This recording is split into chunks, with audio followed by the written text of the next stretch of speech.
ma just ütlesin sulle ka, et ma tõesti, see on mingi asi, mida ma terve elu olen vaadanud, et kui tänava peal keegi kõnnib mingi pill seljas või üle õla või kuidagi nagu või kandes seda käe otsas, siis ma alati mõtlen, et huvitav, kuhu ta läheb.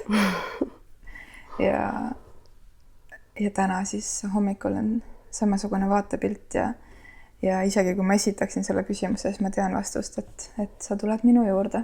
Nii et üks pilli kandev naine hommikul läbi Kalamaja on astunud ja kui keegi on mõelnud, kuhu ta läheb, siis mina tean seekord, et sa tulid minu juurde. Aitäh, et sa tulid. Aitäh, et sa kutsusid.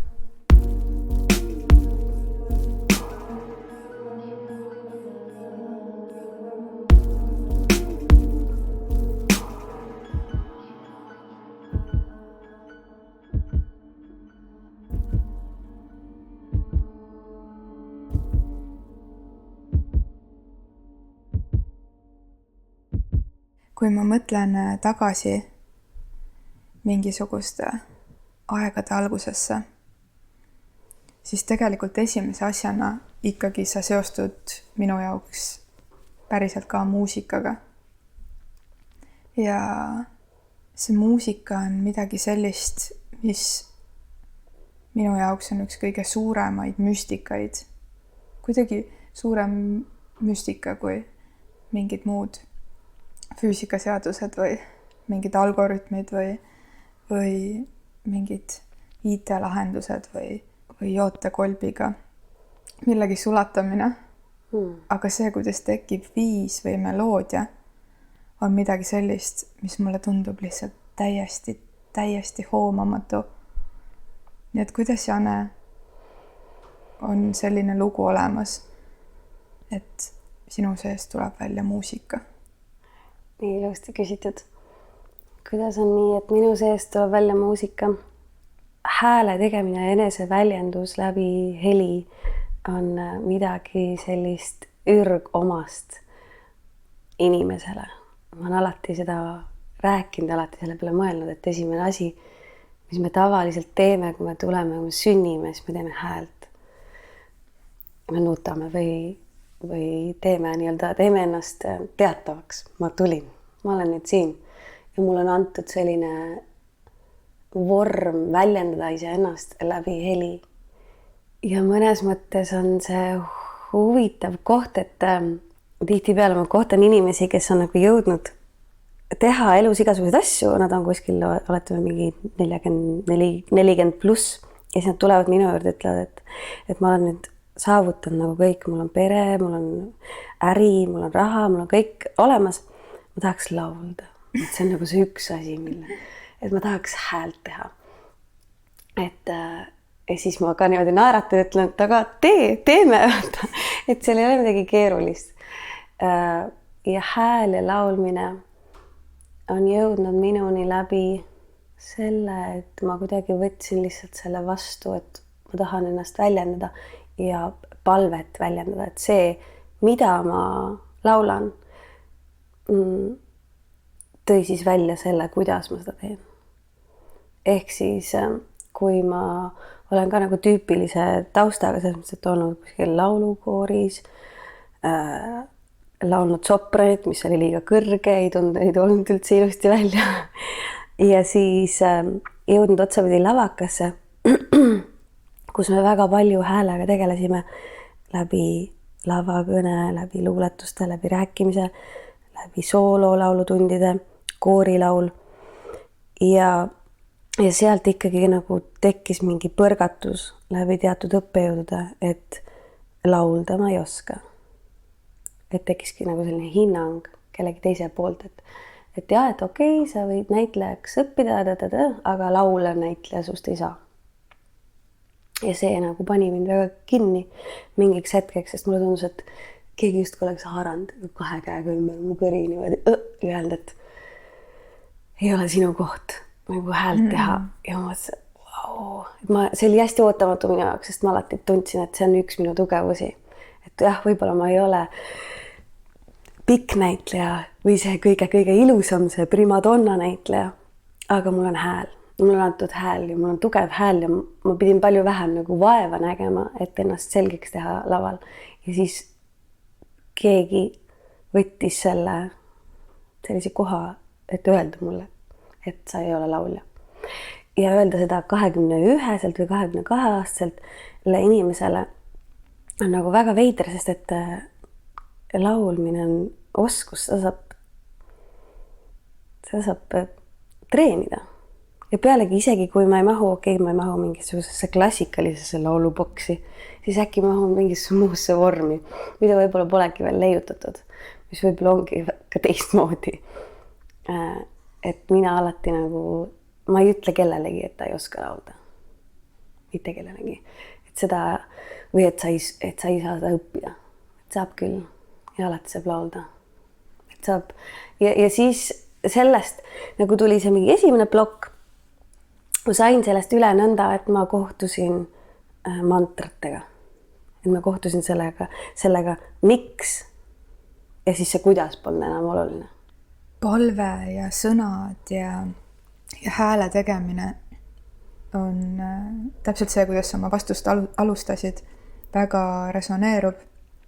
Ja ma vist ka meie sarjas siin, Armastuse podcasti sarjas kuskil olen maininud, et minu juurde tegelikult see hääle tegemise taipamine tuli ka kuidagi naiseks saamise teel mingis kohas, kus ma sain aru, et kui ma nüüd ikka veel ei julge häält teha, siis kuidagi see naine minus jääbki vakka alla ja mina hakkasin häält tegema nii, et kui ma tegin oma esimese šamaani trummi ja siis teise šamaani trummiga kuidagi see hääl hakkas veel julgemalt välja tulema. Nii et see kõik mind kõnetab kuidagi, no kõik kõnetab, aga lihtsalt see, mida mina taipan enda sees või kuidagi mõistan. Aga just kuidagi meloodia või viis, ehk et ma võin kirjutada laulusõnu ja ma võin kirjutada nagu palveid ja ma võin neid täna võib-olla isegi mingis vormis, äkki ma julgen neid kuskil nagu ka esitada. Aga just see, et kuidas nad muutuvad lauluks või selliseks lauluks, mida on isegi võimalik kaasa laulda või äkki selliseks mingisuguseks viisiks, mis jääb kellelegi meelde, see on minu jaoks täielik müstika. Kuidas sinu palved või mõtted hakkasid lauludesse jõudma? Millal see hakkas toimuma? Mõnes mõttes on eestlastel antud selline pärand kaasa nagu regilaul ja regilaulu viisid on hästi lihtsa viisiga. Et sealt olema saan nagu väga palju jõudu juurde või sellist lihtsust, et ei pea olema keeruline. Et kui mul tuleb mingi mõte või idee või lause, siis et ta panna lihtsasse viisi on okei, et tal ei pea olema mingisugust sellist algoritmi seal taga, et kuhu ma nüüd selle viisiga lähen. Ja ma ei ole väga palju viise ise kirjutanud, et pigem on olnud see kuidagi niimoodi, et ma kas laulan mantraid, mis on juba kellegi teise poolt tehtud, nii viisi kui sõnadega. Ja siis võib-olla tõlgin seda kuidagi eesti keelde. Või on see viis tulnud läbi selle, et ma mäletan valesti.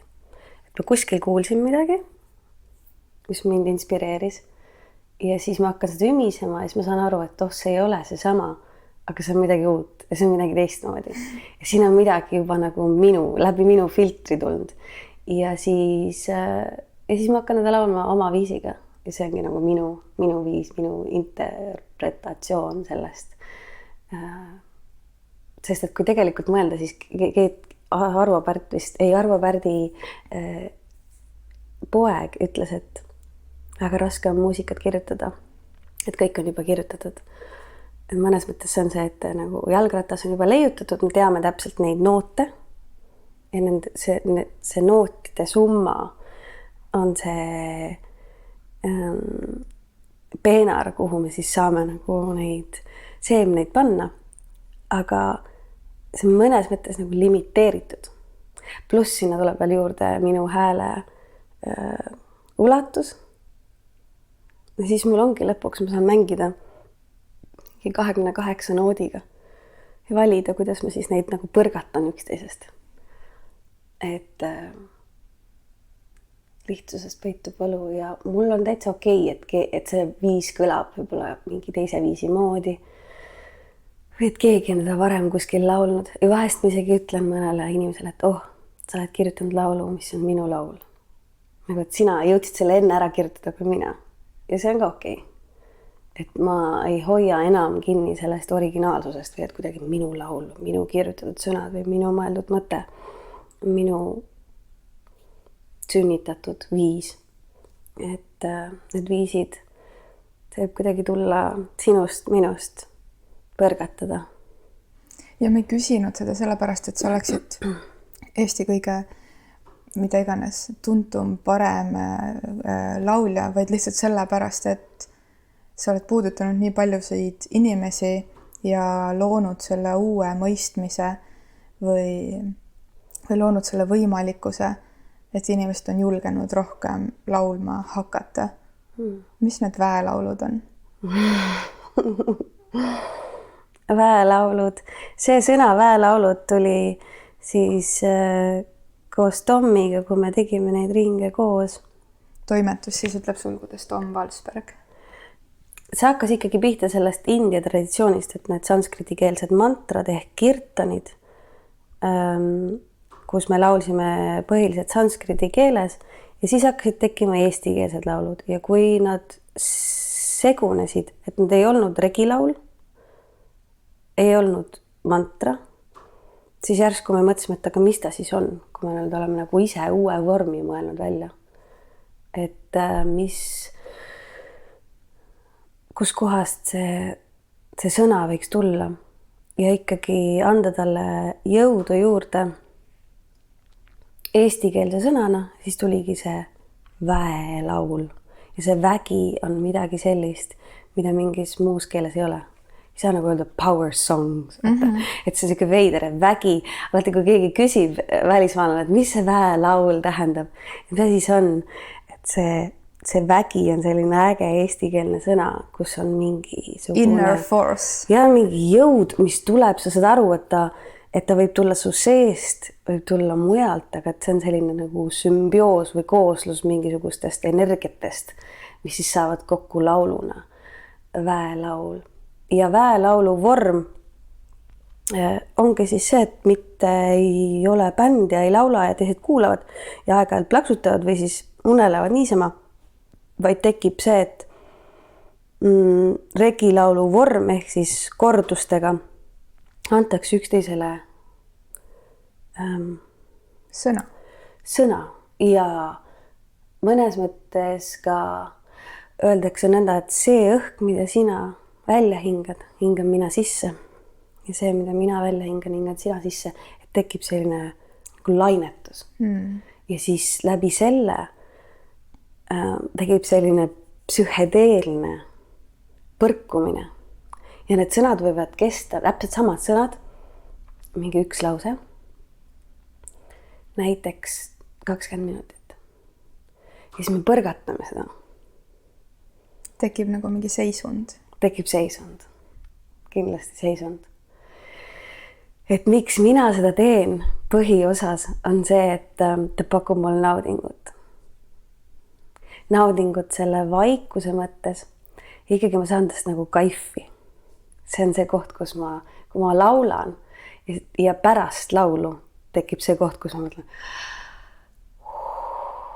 nagu kogu keha on mingit surinat täis, värinat. Õhku, vaikust, selgust, headust ja ma ei ole leidnud ühtegi teist praktikat, kus ma seda sellisel viisil saaksin. Et mõnes mõttes ta on ka kerge, ma ütlen, et vahest me ütleme jooga laiskadele, et lihtsalt laulad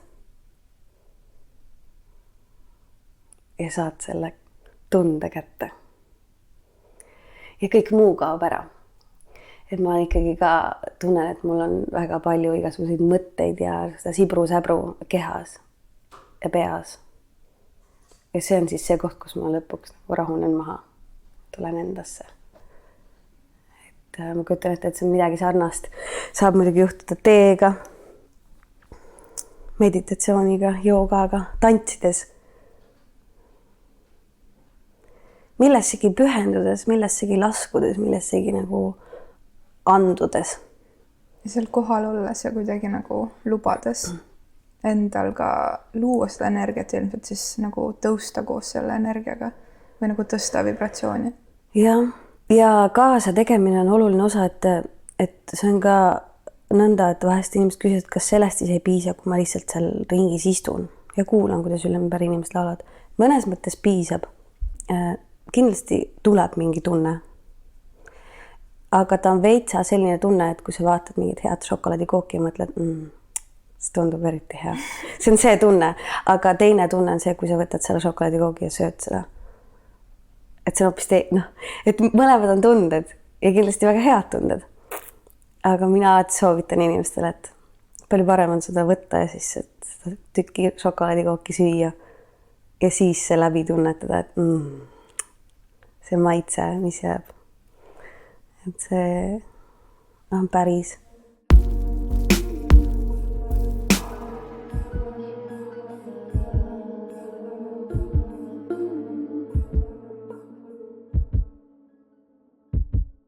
Hüpates tagasi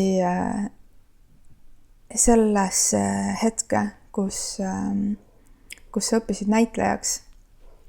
Mul on väga palju tutvusringkonnas inimesi, kes kas on näitlejad või on näitlejaks õppinud, siis kuidas sinu elu pärast lavaka lõppu edasi läks niimoodi üldjoontes, et jõuda selleni, ma tahan jõuda selleni, et sa ei ole juba aastaid talvel Eestis elanud. Et kui sa lavaka lõpetasid, kuidas see elu siis edasi läks, sest et sa näitlejana kuskil ei tööta? Et lavaka ma lõpetasin, aasta oli siis 2012 ja mind juba siis väga-väga kiskus reisima ja rändama.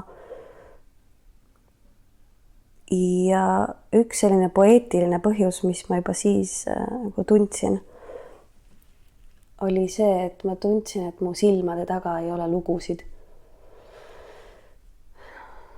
Et kui ma vaatasin näitlejale otsa, isegi kui ta rääkis kellegi teise lugu, siis ma tundsin ära, kas mõne inimese silmade taga on nagu veel midagi, mis paneb mind teda kuulama, uskuma ja vaatama. Eks ta puha, mida ta siis räägib, kas ta võib rääkida seda sama Dostojevski teksti, mida ma olen juba kuulnud, aga tundub nii huvitav ja nii teistmoodi ja nii päris. Ja mõnes mõttes on see võib-olla ka mingi elukogemus, aga ma tundsin jah, et see lugu, et minu silmade taga ei ole neid lugusid. Et seda sügavust. Ja ma tahtsin minna rändama ja ma mõtlesin ise oma peas, et ma lähen ja ma tulen tagasi ja must ikkagi saab nagu selles traditsioonilises mõttes näitleja. Aga siis minu esimene teekond viis mind Burning Manile. Ussa. Ja see lõi mind nagu pahviks. Kui ma oleks Alice imedmaal läbi peegli läinud ja siis järsku olid maasikad maja suurused. Ja ma ei teadnud, et see maailm eksisteerib. Ja siis sa ei saa enam tagasi minna nagu normaalsena. Sa oled nagu näinud mingi jänesega teed joont koos. Et minna siis tagasi öelda, et ja siis see maailm, ma mõtlesin, vau, maailm on nii suur, nii põnev, nii äge. Ja ma olin kohe väga hoitud keskkonnas ja kohe sain nagu selliseid kutseid mujale. Nagu tule vaata veel, ma tean nagu veel mingeid ägedaid kohti. Ja sealt hakkas lahti rulluma mingi tee minu jaoks, kus ma mõtlesin, mul ei ole mõtet tagasi kunagi enam minna, et ainult edasi. Et kui see edasi tee viib mind näitlemiseni, siis on okei. ja kui ta ei vii, on ka väga okei. Et ma järsk lasin lahti sellest kontseptsioonist, Jane Kruus näitleja. Ja siis väga kiiresti saabus minu ellu selliseid inimesi, kes olid näitlejad, aga nendest olid sellel hetkel saanud juba šamaanid, ravitsejad, tervendajad, ruumihoidjad. Ja siis üks nendest oli Tarpan, kes ütles, et me kõik oleme näitlejad. Ja et šamaan on kõige suurem näitleja siin maailmas, kui sa võtad neid rolle. Et olla, mis see hea eestikeelne sõna on, see vessel, nagu selline tühi toru, kuhu saab siis sisse kanaldada hetki. Et kui sa enne ütlesid, et kuidas see laul siis läbi minu tuleb, et samamoodi tuleb, kui lasta lahti või lasta tühjaks see ruum, et on kuhu tulla, on kust tulla. Siis saab mingi teine karakter.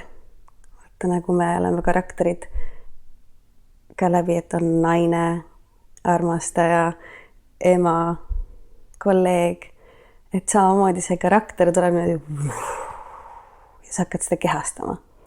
Et sa kehastad seda teadlikku kohta, kus sa, et nüüd ma olen sinu sõbranna. Ma hoian sulle ruumi, et sa saaksid näiteks rääkida või jagada. Et see näitlemise koht ja ma väikselt hakkasin seda pilti kokku panema, et aga ma kogu aeg näitlen. Et selles mõttes ma näitlen, et ma kehastan mingisugust karakterit, et selles mõttes näitlen. Ja näitlemise ja näitlikustamise või sellise näilisuse vahel nagu tekkis vahe. Ma sain aru, mis on päris ja mis ei ole päris. Ja teine huvitav asi oli see, et ma sain aru, et karakter, mis on kõige huvitavam, mida ma tahaks selles elus mängida, on ikkagi mina. Et ei ole olemas teist ja et seda peab ka õppima. Et ma mõtlesin, et mina ju olen kogu aeg siin ja ma olen minuna sündinud, minu hääl, ma ei pea oma mõtteid kuskilt paberilt ette lugema ja meelde jätma, et need tulevad. Aga see ei ole nii. Et see on nagu suke raamat, mis ei lõppegi kunagi ära, mida saab kogu aeg uuesti avastada. Ja et mul ei ole vaja kellegi teise sõnu. Et mul on endaga hullult huvitav ja ennast uutesse näitemängudesse, uutesse situatsioonidesse, mingitesse storidesse panna ja vaadata, kuidas Jane seal käituks või mida ta seal nagu suudab korda teha. Et muuta seda keskkonda.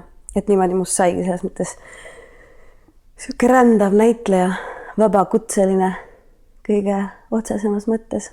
Mis on need mingisugused kohtumised või käimised või punktid, kui sa lihtsalt praegu peaks valima paar, mis sa tunned, et on pärast seda 2012 aastat sind kõige rohkem, kõige olulisemad kohtumised, taipamised, ükskõik kas kellegagi, millegagi kuskil. Mis need on olnud? Mis sul pähe tuleb praegu? No esimesena tuleb kindlasti kohe mul meelde Hawaii, et see muutis mind, see koht muutis mind ja need inimesed muutsid mind. Et Hawaiini ma jõudsin nii, et ma olin Peruus ja oli üks äge mees, kellega ma elasin ühes samas majas, meil oli selline kommuunimaja ja siis see mees ütles, et ta teeb, ma mõtlen, kuidas seda eesti keeles öelda, nagu loeb mitte astroloogilist kaarti, aga siis geoastroloogilist kaarti. Ehk siis tähtede sinu nagu sünnipäeva põhjal võtab geograafilise kaardi ja vaatab, kus kohas on mingid sinu kohad. See on just mingi geoastrology või midagi? Midagi sellist, jah. Et ma ei teadnud sellest midagi ja siis ma üks õhtu läksin sinna tema tuppa ja ta siis trükkis sisse minu andmed. Ja hakkasime vaatama, et millised planeedid nagu soosivad milliseid kohti maakaardil. Ja mis oli seal, et kuidagi Eesti on niisugune neutraalne ja mõnus koht, kus mul on väga lihtne olla, et mingid kohad, nagu ma sain aru, et miks ma olen käinud Kopangani saarel palju ja miks mõnes maailma punktis on nagu raske olla ja miks mõnes on väga kerge olla. Ja kõige enam sealt nagu välja hüppas see Hawaii saared, mis on ju keset ei midagit, see kuskil ookeanis. Ja sinna jooksid kokku minu planeedid, mida tema ütles, et seal sa tunned ennast kodus ja siis jooksid sealt läbi veel minu õnneplaneet, siuke kollane, ma ei mäleta, mis see täpselt oli. Aga et seal sa oled õnnelik. Ja sellest hetkest alates ma mõtlesin, ma pean sinna Hawaiile saama, et kuidas ma sinna saan, et see on tõesti väga kaugel ja sinna peab nagu mitme lennukiga sõitma ja see ei ole nagu nii lihtne. Aga siis ma siht silme ees ja ma jõudsin sinna Hawaiile ja ma läksin Maui saarele läbi intuitsiooni lihtsalt. Ma läksin nii, et ma ei teadnud, kuhu ma lähen või kus ma ööbin. Ja intuitsioon viis mind ühte community'sse või sellisesse tribe'i, kuhu ma siis paikseks jäin ja kuhu ma pärast olen ka tagasi läinud 2 korda. Kus ma tõesti tundsin ennast kodus. Kui nii veider, kui see ka ei ole, et selliste suure võimsa ookeani kaldal, kus peaaegu kõik taimed ei ole ju minu kodukased ja männid, vaid on palmipuud ja tuurenipuud ja papaiapuud. Seal ma tundsin, et ma olen siit pärit. Ma pole Hawaiil käinud, aga kui ma nüüd nagu vaatan siin siukse Hawaii pilguga, siis mingisugune nagu lahkus või mingi see Hawaii lahkus on sinus täiesti olemas. Et see Hawaii lahkus on üliäge, et see on päris. Et see, mida kui sa ei ole nagu Hawaiil käinud ja mõtled, et neil on seal need lilled kaelas, tüdrukud on sellised ilusad mingid palmilehtedest seelikud ja siis see muusika seal taustal. Siis täpselt selline see ongi. See maa ise on selline ja see vibratsioon ja vibe ja need vaimud ja inglid ja haldad, kes seal on täpselt siuksed pehmed, soojad ja neil on aega. Kogu sellel saarel nagu on aeg. Teil on mingi oma aeg, sest et on täitsa eraldi kuskil. On see suur saar, siis tuleb need väiksed saared seal kõrval. Ja see taimestik on nii pehme ja roheline ja hoopis teistsugune. Muru ja kõik on kuidagi... Ma ei oska seda kirjeldada, aga see kodutunne on seal olnud mul kõige tugevam. Ja siis ma otsustasin, et ma tahan sinna elama minna. Ma rääkisin isegi nagu selle Hawaii kuidagi selle vaimuga läbi, ütlesin, et muidugi ma tulen koju tagasi nagu. Et aitäh, et sa kutsusid. Ja siis tuli nagu vahele see tehniline pool. Et kuidas? See on ju Ameerika ja viisasid on vaja. Ja siis ma otsustasin, et okei, et ma tulen Eestisse tagasi ja lasen kõigest lahti, mis mul siin on. Pakikin oma raamatud kastidesse, annan oma auto ära ja teen ruumi sellele, et ma saaksin sinna minna. Ja ma mõtlesin isegi oma peas, et ükstapuha siis kuidas, kas ma lähen sinna sellisel viisil, et ma saan alguses mingid viisad tehtud või ma lähen sinna selle mõttega, et äkki ma abiellun seal kellegiga. Või mul oli nagu, et tulgu kas või rahet või mida iganes taevas sadab, et mina pean sinna Hawaiile saama ja sinna jääma. Hästi suur kutse ja tung oli sinna minna.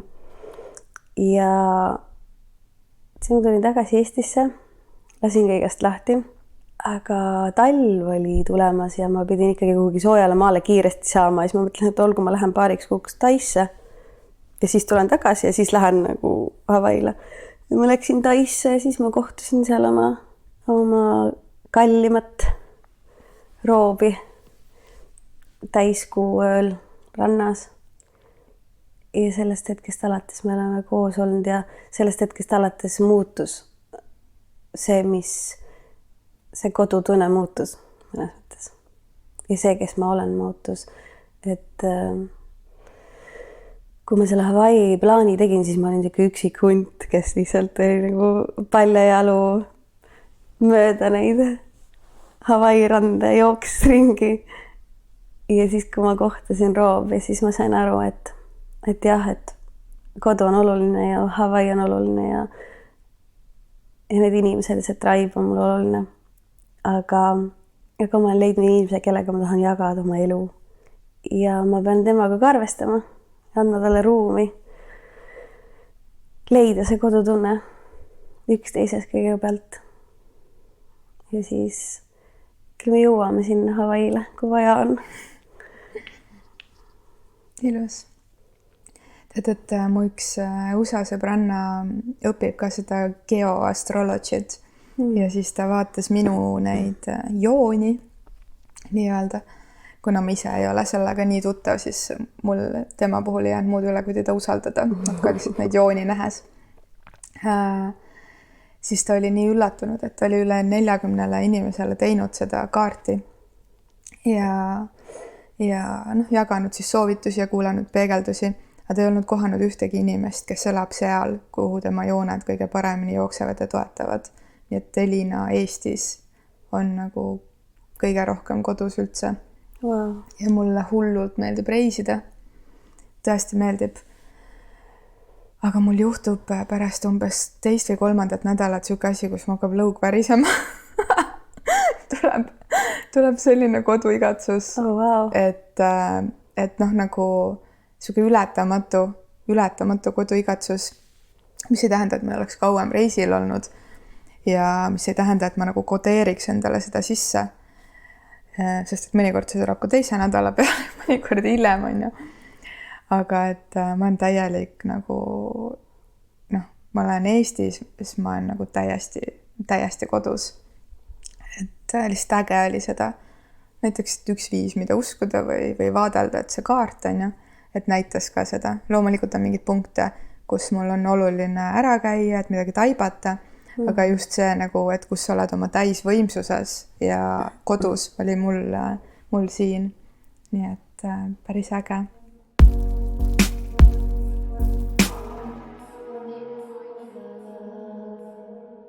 See lause, et talv hakkas tulema ja sul oli vaja soojale maale saada.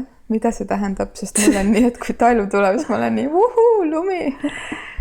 Mul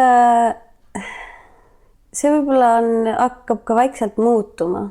Ma ei tea, eks vaatame. Nüüd ma olen siin ja talv varsti tuleb ja ma ei ole kuhugi teel, nii et ma saan pärast seda talve võib-olla paremini öelda. Ma tõesti olen proovinud vältida ja mõnes mõttes nagu mitte eest ära jooksnud, aga ajanud taga päikest. Viimased siis 8 aastat. Ja mõnes mõttes on see tulnud sellest suurest soovist olla soojas ja mitte võidelda oma kehatemperatuuri pärast, vaid lihtsalt tunda ennast lõdvestunult. Sest kui ma olen soojas kliimas, ma tunnen, ma olen hästi lõdvestunud. Ma nagu hingan rahulikumalt, mu nina ots ei ole jääs ja mu käed ei ole külmad. Mul on käed kogu aeg külmad Eestis. Ma tahtsin just öelda, et sa oled ka nagu krõbiseva häälega, et nüüd, kui see hakkab tulema siin talvega. No ongi, krõbisebki ja ma ei tea, kas ta tuleb tagasi võtta sellises vormis. Ma loodan, et tuleb ja ma suudan selle mingi sisekliima endale koju tekitada nii troopilise kui võimalik. Et tekiks ta niiskust mu kehasse, mida mõnes mõttes on vaja. Ja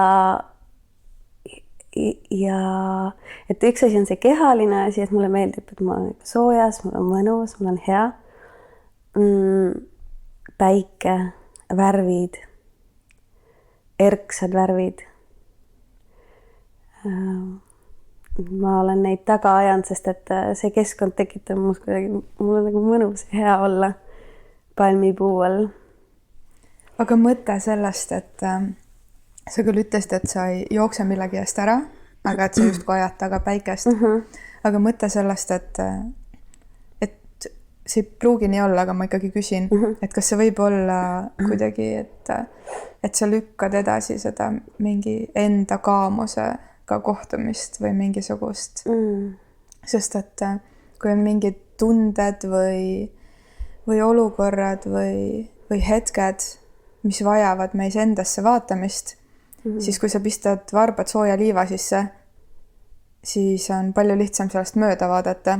Aga kui siin ongi kõik ümberringi on kaamas või pimedus või möll, sul ei ole nagu justkui selle eest kuskile varjuda ja tulebki lõpuni vaadata. Ja ma ei arva, et elu peaks olema mingi hull kannatuste või kogu aeg mingi ängile otsa vaatamine. Aga kas seal võib olla midagi sellist või see ei kõneta sind? Ma ei pea ennast väga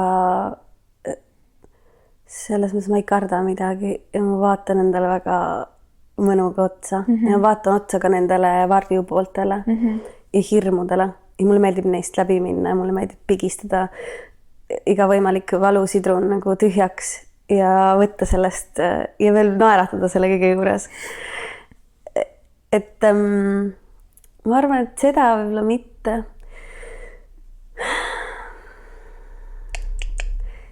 Paljud küsivad seda, no kuidagi nagu need, just rohkem need inimesed, kes on avastanud või harjunud või armastavad seda Eesti kõiksugust ilma ja kõike, mida see Eesti nagu kaasa toob endaga.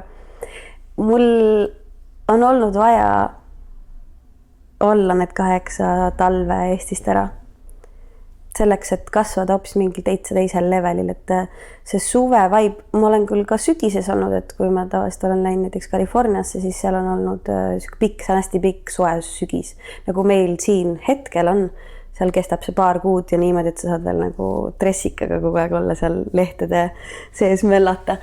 Et neid ilmasid on olnud erinevaid, aga season kui selline, et see aastaaegade vaheldus toimub igal pool. Olenemata sellest, kas meil sajab nagu, et see aastaaeg ei ole ainult see ilmamuutus või see, et nüüd hakkab lörtsi sadama, et siis aastaaeg muutus. Et samamoodi näiteks Hawaii'l, kui ma olen Hawaii'l käinud, seal on talveperiood, seal on ka talv ja nad ka talvituvad. Olenemata, et sa saad käia ujumas ja sul on soe, aga see muutus on mingi sisemine muutus ja ikka tehakse tuld ja sooja kakaod ja istutakse koos ja vaadatakse endasse ja suletakse silmad ja istutakse meditatsioonis ja palves. Et seda endasse vaatamist on igal pool. Et kõik maailma traibid, riigid kogevad seda, kogevad talve, kogevad tühjust, kogevad ja just ka taimede suhtes, et kui sa vaatad taimi, siis on mingi väga suur taju, kuidas sa näed, et see taim läheb nüüd talvituma. Mis siis, et ta ei viska oma lehti maha, aga ta läheb nagu tõmbub endasse. Ei anna näiteks õisi nüüd järgmised 4 kuud ega vilju. Ja siis sa paned ta puhkama, annad talle väetist ja et see ring toimub nagu seal ka. Ja lume asemel on vihm, mille üle rõõmustatakse. No rain, no rainbows, et sealt Hawaii'lt on see pärit. Et sa ja mingi taimed, mis puistavad valgeid õisi ja siis öeldakse, lund sajab. Hawaii'l on see mingisugune periood näiteks. Et endasse vaatamine on mulle hästi oluline. Aga see soojus on ka olnud oluline. Kehale anda puhkust. Aga eks nüüd ole näha, kuidas ma ootan väga talve ja mul on väga hea meel olla Eestis. Väga hea meel, et ma ei ole nagu ära põgenenud selle tunde eest, et lehed lahkuvad puult ja tuleb pimedus, et ma ootan seda. Aga praegu ma olen nagu hästi ette valmistunud, sest et mul on kamin ja vann ja saun ja et ma kuidagi tunnen, et ma olen nagu veitsa kuna ma ei ole kaua aega olnud siin, siis ma tunnen, et ma olen teinud nagu selline survival list, et mida on vaja. Et talv nagu kõige mõnusamalt mitte üle elada, aga et talve nautida. Talve nautida mõnusalt. Et võib ju olla nii, et on hea kogu aeg ka, et pea olema külm. Jah. Ilus vastus, aitäh. Laulude ja siis selle Eesti ja välismaa silla mõttena, et kui sa nüüd väelaule oled teinud siin kodumaal või siis näiteks Tais. Mitte, et ma ei arva, et peaks kogu aeg võrdlema, aga see küsimus tekkis, et kas on kuidagi teistmoodi ka, et kas seal laulda kambas on energia kuidagi teistsugusem kui Eestis suures jaos ikkagi eestlastega laulda, kindlasti on välismaalasi ka. Et kas eestlased tulevad samamoodi kaasa või pigem mitte või mis see kõige suurem erinevus või sarnasus on? Eestlased on väga head lauljad. Et kui see lauluringi mass on piisavalt suur, et kui on ainult võib-olla 10 inimest ringis, et siis võib tekkida selline alguses pigem nagu argus või et pead julgustama väga neid inimesi laulma. Aga kui juba seda massi on rohkem, et inimene tunneb, et ma olen koori sees, et keegi mind isiklikult ei vaata ja veel julgustada teda ka ja anda lihtne laul, siis eestlane laulab nii, et maja väriseb. Et võib-olla isegi on Eestis vahetevahel, kui ma tulen tagasi, ma olen kuidagi, vau, nii äge. Et ma ei pea üldse midagi kuidagi võimlema seal ees, et neid laulma panna, vaid andma lihtsalt, et nüüd ja siis tuleb sealt siukest Eesti koori laulu. Välismaal oleneb kohast, oleneb inimestest. Seal on inimesed võib-olla rohkem harjunud lihtsalt selle sanskriti keelega ja sellega, et kui ma seda siia Eestisse toon, siis Eestis ikkagi vajab selgitamist. Alati ma pean selgitama, miks ja kust ja kuidas ja mida me laulame ja miks me laulame. Ja võib-olla see on veitsa võõras. Aga kui laulda eestikeelseid laule või ingliskeelseid laule, siis on okei. Siis on lihtne eestlastega. Aga mina olen ise väga suur sanskriti keele fänn ja nende mantrate fänn. Selle nähtamatu maailma. See annab mulle mingisuguse... Sealt ma tunnen mingit ekstra maagiat. Ma ei oska seda seletada. Et eesti keel on väga ilus ja eestikeelseid väelaule on super ilusaid. Ja nad ongi ilusad. Ja nad tekitavad seda ilutunnet. Ilu on nad hästi kõrge vibratsiooniga tunne ja ta tõstabki meid niimoodi sealt ülesse. Aga kui laulda sanskriti-keelset mantrat, siis see läheb sellest ilust kaugemale. See läheb veel kuhugi sügavamale. Mingisse teise dimensiooni. Sest on nii vana traditsioon, ikkagi selline loits, selline esi vanemate jumalate loits kuskilt, mida mina ka ei mõista. Mõnes mõttes keegi ei mõista. Isegi mitte need, kes Indias sanskriti keelt räägivad või loevad või veedasid on lugenud või selle järgi elavad. Nende jaoks on ka see müstika. See on see great mystery. Ja seal peab olema lihtsalt usaldus. Et see keel ei ole see, et sanskriti keeles, kuidas öelda sanskriti keeles, pane tass lauale, et sellist asja ei eksisteeri. Et sanskriti keel eksisteeribki ainult palve vormis. Ainult vibratsioonis. Sa võtsid pilli kaasa? Võtsin pilli kaasa. Kas tahaksid seda sanskriti keelt natuke laulukeelde tõlkida? Võib siia vahepalaks.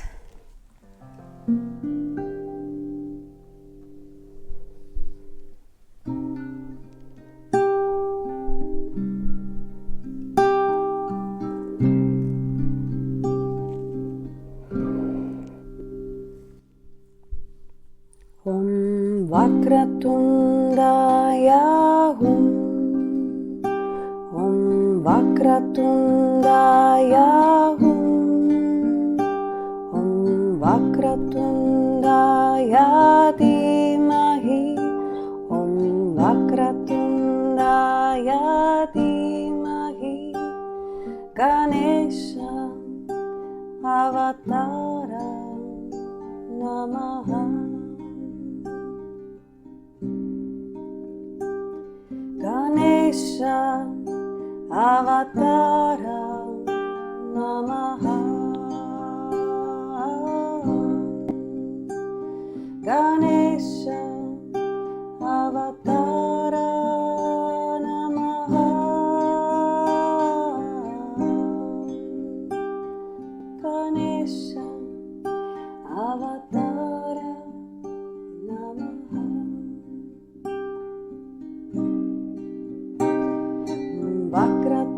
Vakratundaya Hum. Vakratundaya Hum. Vakratundaya Dhimahi.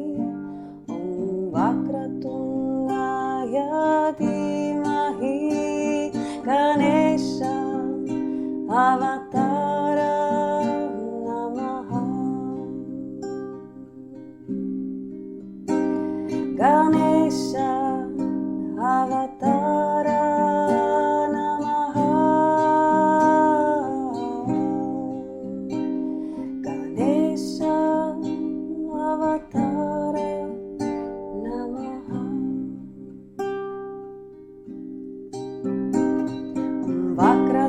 Vakratundaya Hum. Vakratundaya Hum. Vakratundaya Dhimahi. Vakratundaya Dhimahi. Ganesha Avatara Namaha. Ganesha Avatara Namaha.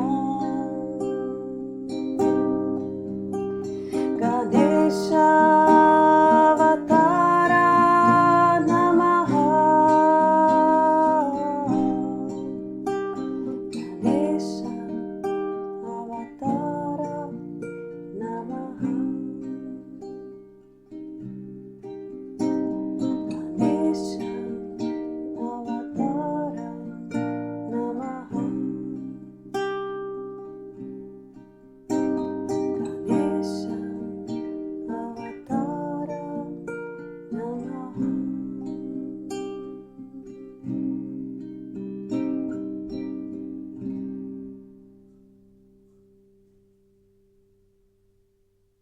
kui sa mõtled armastusest, mis sulle esimesena pähe või südamesse tuleb? Armastusest, kui ma mõtlen, siis esimesena tuleb selline tunne, nagu ma oleks sellest tehtud. Et mingi selline mateeria, nagu armastus oleks kui mingi materjal, kui suhkruvett, et siis mina olen sellest tehtud. Et ta ei ole selline nagu praegu lihtsalt tuli täitsa niimoodi, kui sa ütlesid armastus. Siis ei tule nagu tunnet või mingit asja, mida tahaks haarata, vaid tuleb see, et see olen mina. Meil on saates see küsimus, et mis on sinu esimene mälestus seoses armastusega? Kui sa üleliigseid piiranguid või filtreid peale ei pane, siis mis see tagasivaatavalt võib olla sinu esimene mälestus? Ma ei oska niimoodi nagu mingisugust kohta või inimest või mul ei tule nagu mingit tunnet meelde. Võib-olla see, et ma olen alati olnud armastatud. Et kui ma mõtlen, et kui ma lähen nagu tagasi ja mõtlen lapsepõlve peale, siis ma tunnen, et ma olen armastatud. See on nagu esimene kogemus või esimene mälestus armastusest. On see vastuvõtmise koht. Ja et rännates ka ma olen näinud nii palju erinevaid, kuulnud, mitte näinud, aga pigem kuulnud erinevatest lapsepõlvedest, erinevatest teede algustest. Seoses siis mingite kultuuriliste erinevuste kohtade, sõdade, üksikemade, isade, vendade.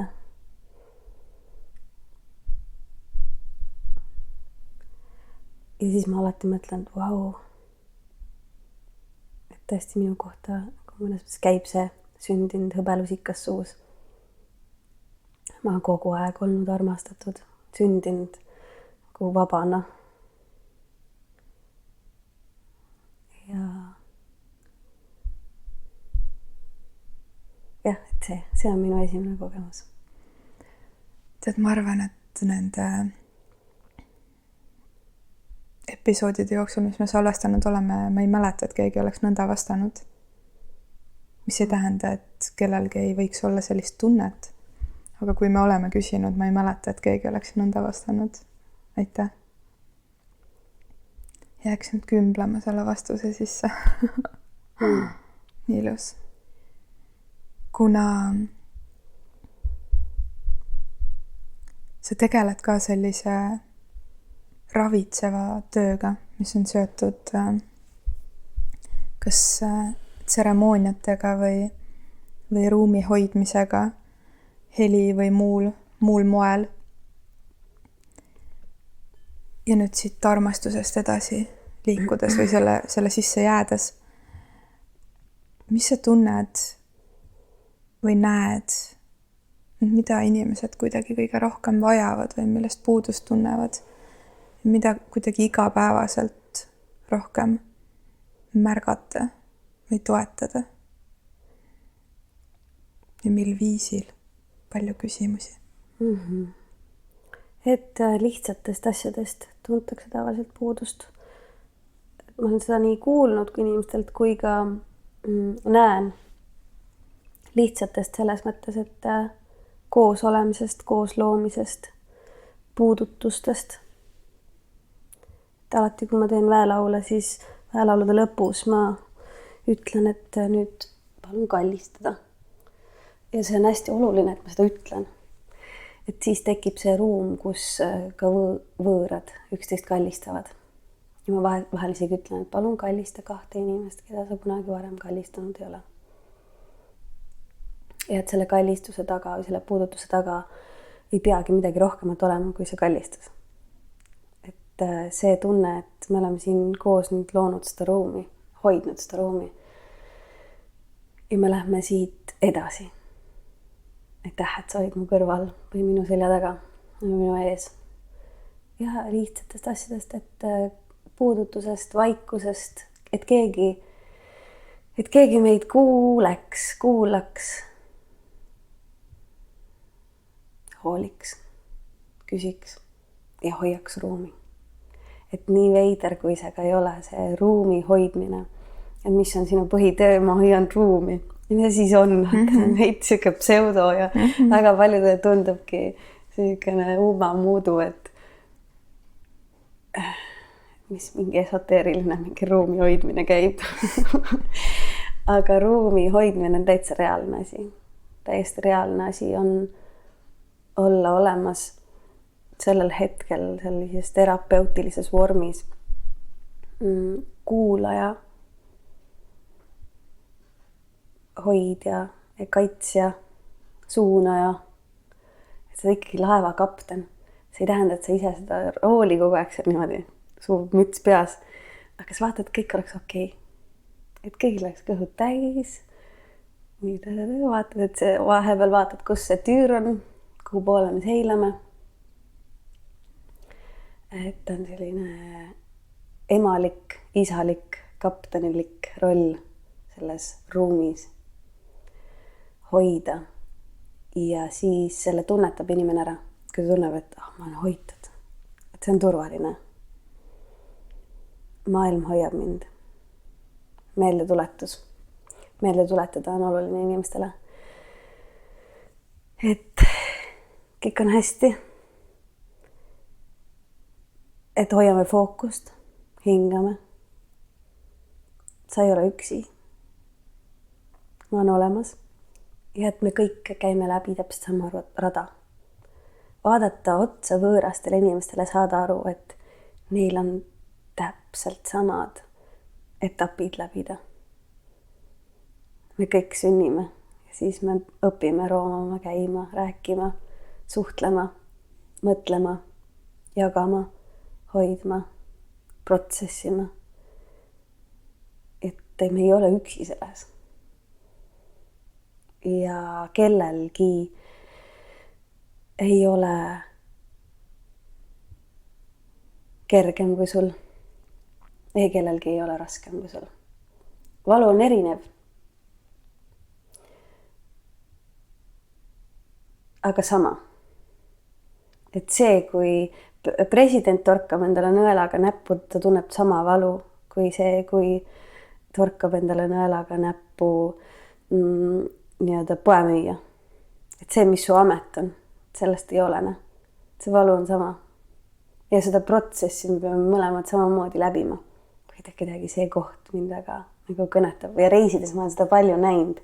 Eriti võib-olla algusaastatel, kui ma seal kuskil Stansteadi odavate piletitega lennujaamas pidin öövima, et edasi sõita. Ja sellel hetkel, kui saabub lennujaama öö, siis pole vahet, kas sul on haarimipüksid jalas või sul on pintsak seljas, sa oled ikkagi seal sama pingi peal krõnksus ja magad. Kellelgi ei ole nagu ekstra antud vippvoodit. Et me kõik oleme nagu sama seda võikut ostame ja odavat kohvi, et inimlikkus ja näha seda teineteises headust, empaatiat. Need on need asjad, mida ma puudutan nendes ringides, ükstapuha siis millistes ringides. Me oleme sinuga väljaspool salvestust nüüd paar korda kohtunud, kui sa oled Eestisse maandunud ja kuidagi on üles tulnud seesama kuidagi moment, et inimesed on võtnud kuidagi kanda mingi keerulise olemise praeguses ajas, kes kuidas seda siis kannab või väljendab või tunneb. Ja et see ruumi hoidmine on väga oluline mitte lihtsalt tööna, et kui sa teed väelaule või ma teen teetseremooniaid, vaid ka nagu sõpruskonnas. Kuna ma näen kõrvalt, ise kogen ka vahepeal seda, kuidas sõbrad lihtsalt unustavad ära üksteise eest hoolitsemise. Või et see on nii iseenesest mõistetav, et sa oled olemas ja me olemegi. Aga mis ei tähenda, et üks või teine tegelikult ei igatseks rohkem kokkupuutepunkte või kutseid või paid, siis kuidas olla parem sõber? Kuidas sina saad olla parem sõber või mis mõtted sul sellega seoses tekivad? Sellega seoses tekib mul alguses kurbus. Mul tuli ka kurb tunne. Võib-olla see kurbus tekib mul ka sellepärast, et mul on sõpru nii paljudes maailma erinevates nurkades. Ja siis miks tekib kurbus, tekib alguses, mul tekib igatsus. Nii kui ma mõtlen, teen oma mõtte laiali, panen sinna maakaardi peale ja mõtlen järsku, et kuidas tal huvitav läheb või kuidas tal läheb või mida ta teinud on või ja et ma ei suuda suhelda kõikide inimestega. Ma ei ole ka kunagi olnud väga selline, kes peab sidet distantsilt liiga palju. Natukene. Aga ma olen hästi, kui ma olen kuskil riigis, ma olen seal kohal nende inimestega, kes seal parasjagu on. Ja miks tekib kurbus on see, et vahel ma tunnen, et ma olen jätnud nagu unarusse. Mõned sõbrad ei mõista seda minu ära minemist ja tagasi tulemist. Kuidas olla parem sõber? Olla kohal nendel hetkedel, kus sa oled kohal ja jääda ausaks, lõpuni välja ausaks, et kui ei tule see palju õnne sünnipäevaks kaart sulle kuskilt merede tagant, siis see on okei ja seda et sellest ei tasu puudust tunda või et kuidagi võtta seda mingi märgina, et ta on nagu tõeline sõber, ta mäletas, et mul on sünnipäev. Et võib-olla see sõpruse mõiste ja need terminid, aga et kes on sõber, et seda laiendada. Või kui mõelda, et mis see sõprus siis tähendab, et kas see tähendab seda, et me oleme koos nagu piisavalt palju, meil on piisavalt palju mälestusi koos, et kas siis on sõber või on see sõber, kes sellel hetkel, kui sul on vaja mingit puittassida, tuleb, aitab sul need puittassida või et kuidas seda sõpruse mõistet või terminit nagu pinna laotada. Kes on sõber? Kes on? Ma arvan, et sõber, et see tunne, see sõbralikkus on kes iganes, pakub sulle headust või tuleb sulle vastu. On hea küsimus, mul ei ole nagu mingit head vastust veel välja mõeldud. Ma just mõtlesin, et ma ei ole kunagi kelleltki vist küsinud seda ja kui praegu sina küsiks minult, siis ma täitsa oleksin sarnases kohas, et kes see siis on või kui mina olen sõber, et kes ma siis olen.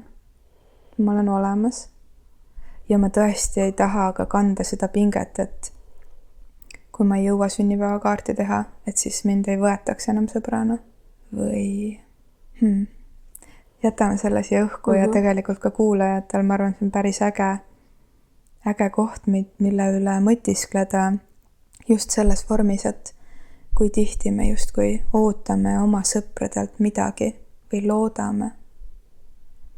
Aga nüüd, kui sa ise mõtled, et kui sa oled sõber, et mida see tähendab ja mida sa ise tegelikult teed ja mida sa soovid, et sulle peale ei manataks. Nii et huvitav, et mõnikord, kui võtta see sõna armastus ja hakata selle kohta küsima ühte või teistpidi, on ka keeruline, aga praegu ma tunnen, et see sõbra küsimus oli isegi nagu keerulisem.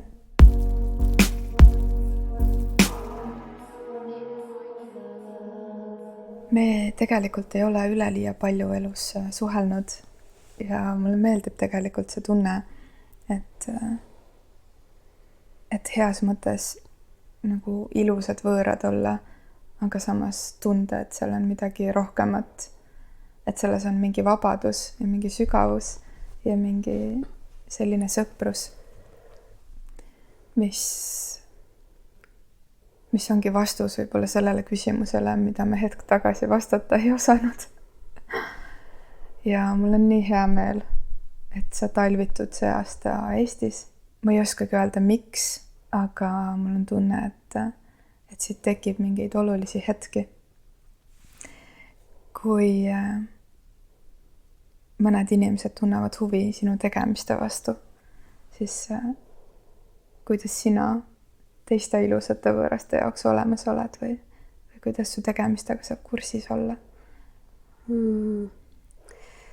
Et põhiosas, mis ma pakun võib-olla teistele võõrastele saada tuttavaks minuga läbi laulmise, siis hetkel ma alustangi reedeti oma lauluringe ja sellises ägedas kohas nagu It's Yoga Tallinn, mis on Marilyn Jurmani joogasaal vanalinnas. Üliäge, käisin seal hiljuti, väga kihvt ruum sammastega. Ja seal reedeti 7:45 ootan ma inimesi looma koos ruumi, kus saab olla ja laulda koos. Ja minu tegemiste kohta natukene, kui nii palju, kui ma jõuan, siis ma kirjutan Facebooki Luna muusika alla. Luna muusika. Et sinna ma kirjutan või postitan siis oma evente, üritusi, kui ma midagi toredat teen. Vahel teen ka näiteks mingid maala tegemise workshoppe ja töötubasid ja annan laulutunde. Ja, et sealt saab või siis Instagramist La Luna Deva. See on mingi teine lugu, rääkida siis kunagi sellest, kust see nimi tuli ja mis ta tähendab. Aga et meid ka sinu kohta ühendab see mingi kuu, kuu teema. Et see kuu tuli mind õpetama ühel hetkel ellu ja siis ma võtsin endale artisti nimeks Luna, mis on hispaania keeles siis kuu. Ja Deva on sanskriti keeles, meessoost pannakse ette see nagu teeva kui jumalale või valitsejale teeva. Et just kui naissoost peaks olema devi, aga mina võtsin teeva ja la tuleb üldsegi prantsuse keelest nagu la panna sinna ette. La luna teeva. Et ma võtsin seda väga mänguliselt, seda nimede mängu. Mitte liiga tõsiselt, et nüüd mingi teise nime, spirituaalse nime. Et ei, Jane on ka väga spirituaalne nimi. Lihtsalt heal lapsel mitu nime. Mis sa tunned? Kas midagi olulist on ütlemata, mida tahaks väga jagada, et see saaks kleebitud selle kohtumise salvestusse? Ma tahaks, et siia salvestusse saaks öeldud veel tänu. Et tänulikkus on minu jaoks elus üldse üks väga olulisi aspekte, kust saab alguse väga palju. Ja see, mis mind nagu tasakaalustab elus, on tänulikkus. Et minna tagasi, olla tagasi selles tundes, et ma olen siin. Mul on soe. Mul on hea. Ma olen hoitud. Ja tänulikkus selle eest, et sa mind kutsusid. Ma olen väga salamisi tahtnud sinuga rääkida. Alates sellest, kui see armastuse podcasti esimene osa tuli, siis ma mõtlesin, et pick me, mina, ma tahan. Ja siis nii toredasti ma olen proovinud seda nagu hoida, et küll see hetk tuleb. Teadsin, et see hetk tuleb, aga ma teadsin, et ma pean sellest nagu lahti laskma. Et ta tuleb sellel hetkel, kui on vaja ja kui on õige. Ja tänulikkus selle eest, mida sa teed ja kes sina oled. Et sa inspireerid mind. Et nii naljakas on see tänapäeva sotsiaalmeedia maailm, kus me tõesti ei ole väga palju kohtunud, aga ometigi ma näen, kus sa hommikuti käid vahest või millist värvi teed sa jood või milline on vaip sinu suures toas. Sellepärast, et ma olen vaadanud sinu Instagrami storysid ja läbi selle olnud sul kogu aeg lähedal. Väga lähedal. Nii lähedal, et vahet ma tunnen nagu sinu rõõmu või sinu kurbust.